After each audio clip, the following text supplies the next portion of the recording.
ॐ हरिः ॐ सच्चिदानन्दरूपाय विश्वोत्पत्त्यादिहेतवे तापत्रय विनाशाय श्रीकृष्णाय वयं नुमः। यं प्रव्रजन्तमनुपेतमपेतकृत्यं द्वैपायनो विरहकातरया जुहाव। पुत्रेति तन्मयतया तरयोभिनेदो स्तं सर्वभूतहृदयं मुनिमानतोऽस्मि। वराहपीडं नटवरवपुः कर्णयोः कर्णिकारं बिभ्रद्वावाशः कनककपिशं वैजयन्तीं च मालां।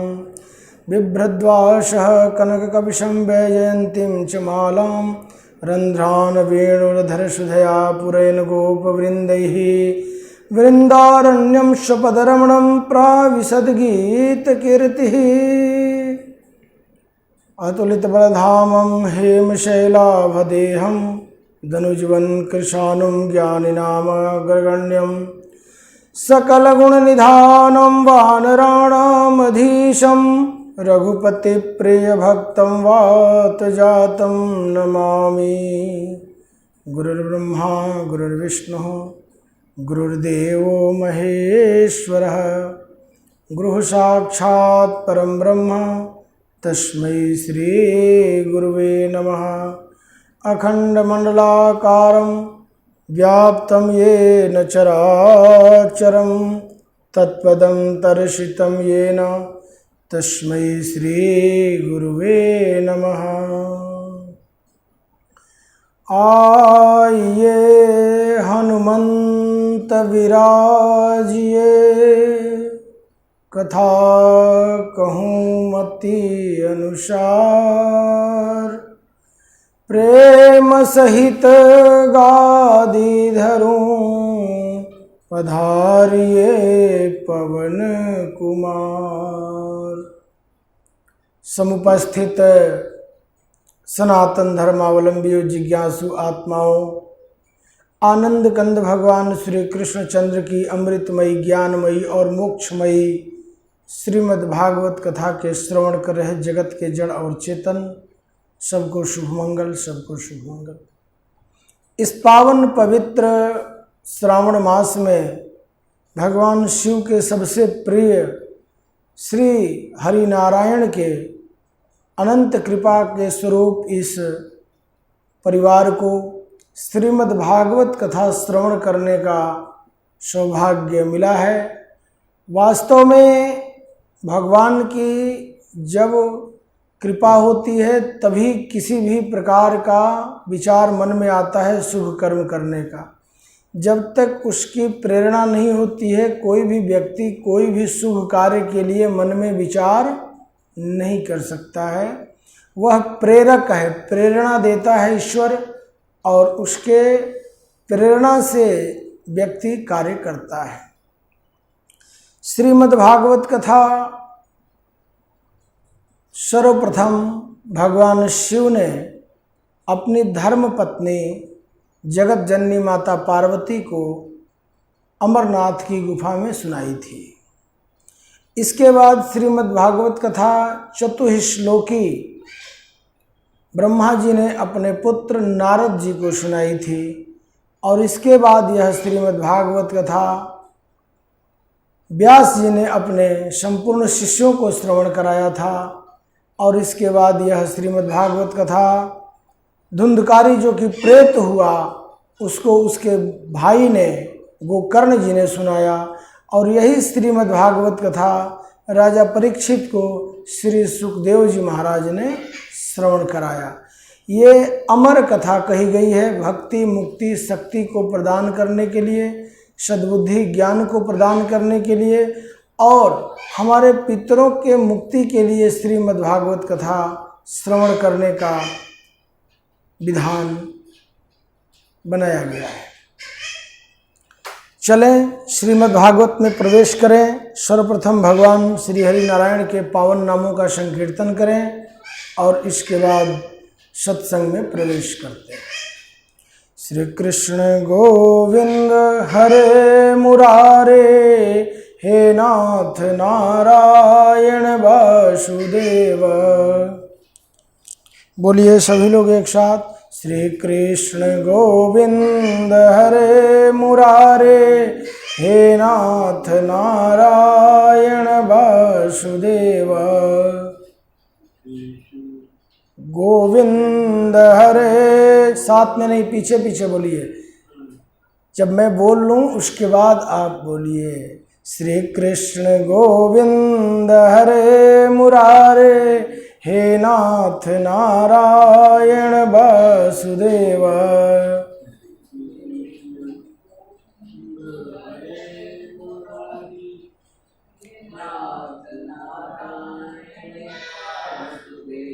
श्री कृष्ण गोविंद हरे मुरारे, हे नाथ नारायण वासुदेव।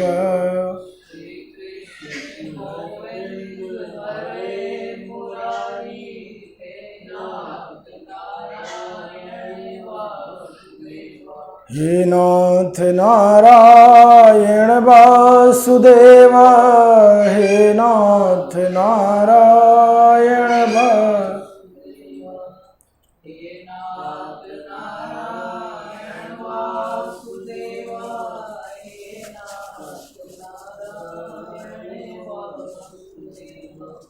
हरिओम। श्रीमद् भागवत कथा इस कलिकाल में अमृत कथा के नाम से जानी जाती है। श्रीमद् भागवत कथा अमृत। अमृत का कार्य होता है अमर कर देना, मुक्त कर देना, सद्गति को प्राप्त करा देना। श्रीमद् भागवत जी में अद्भुत प्रसंग आता है। सच्चिदानंद रूपाय विश्वोत्पत्त्यादि हेतवे तापत्रय विनाशाय श्री कृष्णाय वयम नमः। जो सत्य चित और आनंद के स्वरूप हैं और विश्वोत्पत्त्यादि हेतवे, जो विश्व को उत्पन्न करने के एकमात्र कारण हैं, जो श्री हरि नारायण विश्व को उत्पन्न करने वाले हैं, और त्रय ताप विनाशाय, दैहिक दैविक भौतिक तीन प्रकार के ताप होते हैं। तीनों तापों को वो स्वतः विनाश कर देते हैं। ऐसे भगवान श्री कृष्ण के श्री चरणों में हम प्रणाम करते हैं, जिन्होंने इस सृष्टि की उत्पत्ति की और जिन्होंने इस सृष्टि का संचालन किया और तीनों तापों को जो समाप्त करने की शक्ति रखते हैं और समाप्त करते हैं। इस समय भी वर्तमान काल में भी एक ताप चल रहा है, संताप चल रहा है। संपूर्ण विश्व इस संताप से पीड़ित है, येन केन प्रकारेण। तो भगवान से हम यही प्रार्थना करेंगे, हे प्रभु आप ये तीनों तापों को समाप्त करें। ये जगत आपका रचा हुआ है, बनाया हुआ है। समस्त जगत में जो भी जीव हैं 84 लाख योनियों में, ये आपके द्वारा उत्पन्न किए गए हैं। इनके मूल कारण उत्पन्न करने वाले स्वतः श्री हरि नारायण आप हैं। एक बार की बात है, नारद जी सत्संग की इच्छा से, महिम प्राप्त करने की इच्छा से आकाश मार्ग से जा रहे थे। आकाश मार्ग से जाते समय उन्हें एक स्त्री के रोने की आवाज सुनाई दिया। जैसे उन्होंने स्त्री के रोने की आवाज सुनी तो तुरंत उन्होंने अपनी दृष्टि को आकाश से जमीन की ओर किया। जमीन की ओर देखा तो ये देखा कि अरे ये तो श्री धाम वृंदावन तीर्थ है और यहाँ पर ये स्त्री रो रही है। तो तुरंत आकाश से धरती पर उतर गए। धरती पर जैसे उतरे तो उन्होंने एक अद्भुत दृश्य देखा कि एक 20 वर्ष की सुंदर स्त्री है और वह रो रही है। और उसके दोनों जंघे पर 80-80 साल के बूढ़े जैसे मृत पड़े हुए हैं, कराह रहे हैं, बड़े मुश्किल से उनकी सांस आ रही है। नारद जी देखे तो हैरान रह गए। उस 20 वर्षीय सुंदर स्त्री की चारों ओर 7 स्त्रियां उसको चवर डुला रही थी। नारद जी हैरान रह गए कि ये स्त्री बैठी हुई है, इसके दोनों जंघे पर एक एक बूढ़े आदमी अपने सिर रख करके और अंतिम प्राण सांस ले रहे हैं, और इसकी ये 7 स्त्रियां सेवा में लगी हैं, ये है कौन? तब उन्होंने पूछा कि तुम कौन हो? तो रोते हुए वो सुंदर स्त्री 20 वर्षीय कहती है, अहम में भक्ति रीति ख्याता इमौ में तनयो मतौ। मैं भक्ति के नाम से विख्यात हूं, और ये दोनों मेरे जंघे पर जो सिर रख करके लेटे हुए हैं, अपनी अंतिम सांस ले रहे हैं, ये दोनों मेरे बेटे हैं। इमौ में तनयो मतौ। नारद जी हैरान हुए कि माँ की उम्र है 20 वर्ष और इसके बेटे 80-80 वर्ष के हैं। तो उन्होंने कौतूहलवश पूछा कि ऐसा क्या घटित हुआ जिससे तुम युवा अवस्था को प्राप्त हो गई और तुम्हारे बेटे दोनों 80-80 साल के हो गए?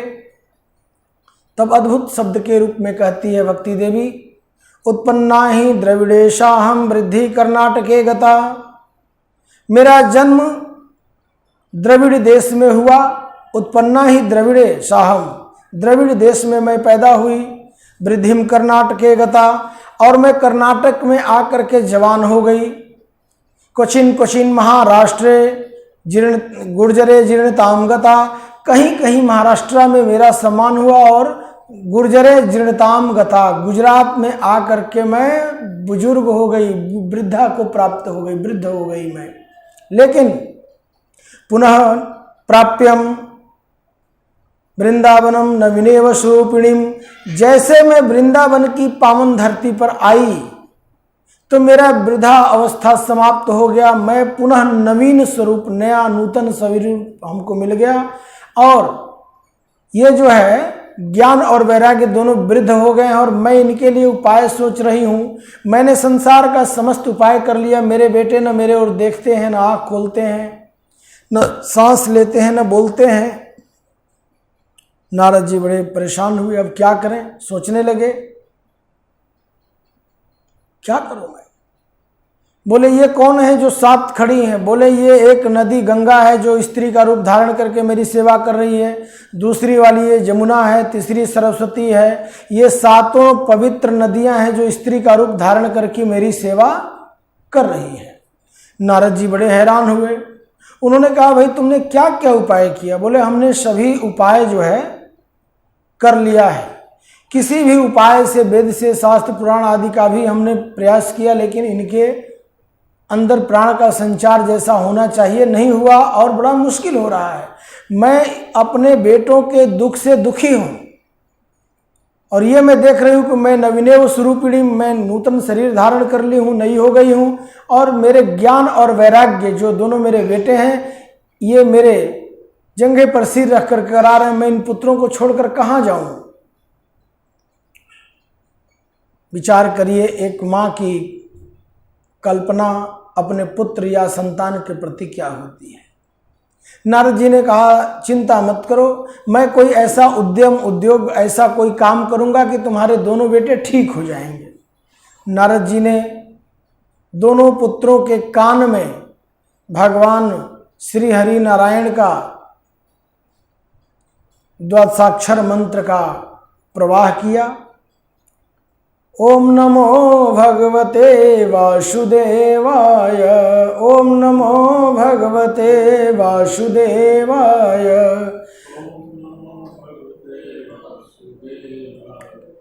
ओम नमो भगवते वासुदेवाय,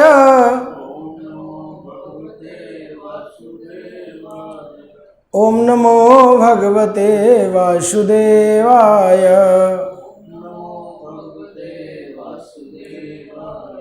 वासुदेवाय प्रभु वासुदेवाय,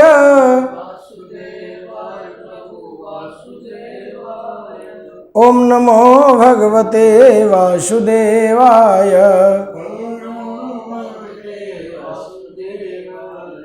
ओम नमो भगवते वासुदेवाय।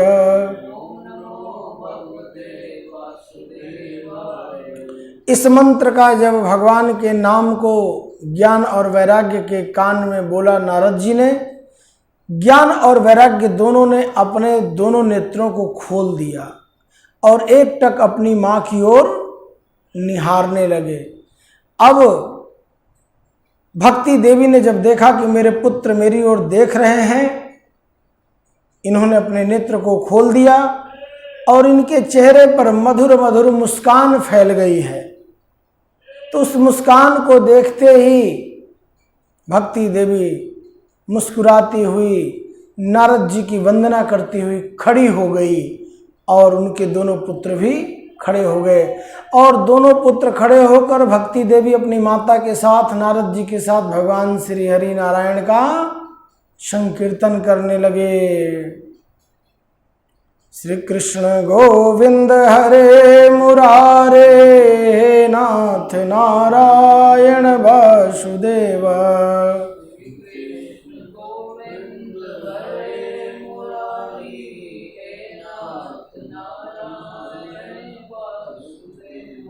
हे नाथ नारायण वासुदेव, हे नाथ नारायण वासुदेव।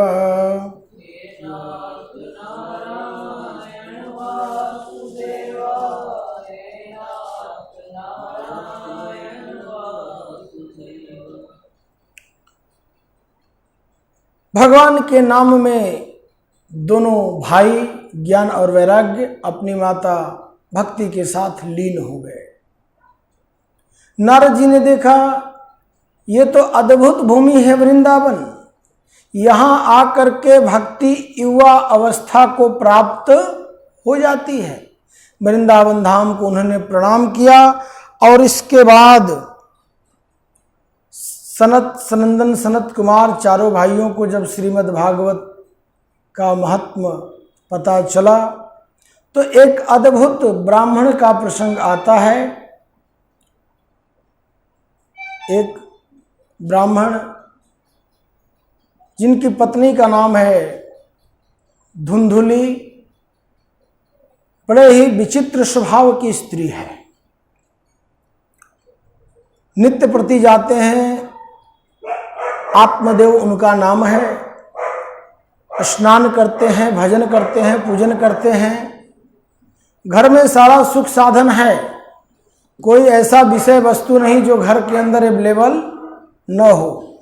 लेकिन उन्हें एक बात का बड़ा कष्ट है, मन को दुख है, और वो ये दुख है कि उन्हें किसी भी प्रकार का सामग्री का दुख नहीं, लेकिन एक घर में कोई संतान नहीं है।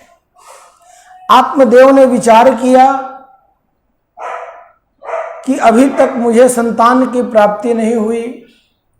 एक दिन स्नान करके लौट रहे थे, रास्ते में एक उन्हें संत मिले। संत को प्रणाम किया, सन्यासी को प्रणाम किया और कहा, महाराज मैंने सुना है संत बड़े दयालु कृपालु होते हैं, आप मुझे आशीर्वाद दीजिए कि मुझे पुत्र की प्राप्ति हो। मैं आपसे पुत्र की कामना करता हूँ। मैं इस धरती का सबसे बड़ा दुर्भाग्यशाली व्यक्ति हूँ। संत ने कहा, ऐसी क्या बात हो गई? बोले, आज तक मेरे पत्नी को कोई संतान नहीं हुई। दूसरा, मैंने गौ पालन कर रखा है, गौ ने भी आज तक किसी बच्चे को जन्म नहीं दिया। मैं जितना फूल पत्ती लगाता हूँ किसी पर फूल नहीं लगता है, जितने फलदार वृक्ष लगाया हूँ किसी भी वृक्ष पर फल नहीं लगता है। मेरे पितर मेरे पूर्वज लगता है मेरे से रुष्ट हैं।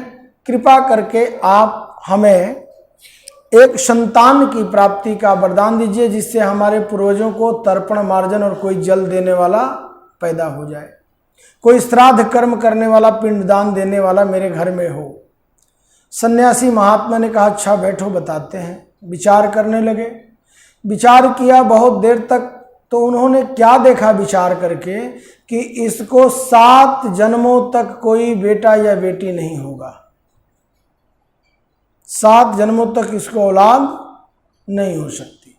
संत ने कहा देखो भाई, मैंने विचार करके देख लिया, 7 जन्मों तक तुम्हारे किस्मत में बच्चा नहीं है। आत्मदेव जी ने कहा महाराज, मैंने सुना है संत बड़े दयालु होते हैं, कृपालु होते हैं, और जो कह देते हैं संत भगवान को भी मानना पड़ता है। तो आप 7 जन्मों की बात करते हैं, अगर आप मुझे वरदान नहीं देंगे, आशीर्वाद संतान का नहीं देंगे, तो मैं अपने घर वापस नहीं जाऊंगा, यहीं आपके चरणों में अपना प्राण त्याग दूंगा।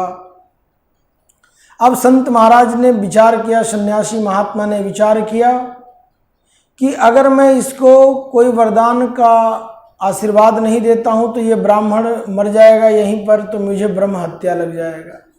संत ने भगवान का स्मरण किया, प्रभु ये इस भाव से मेरे पास आया है, इसका कल्याण करना, और एक फल जो है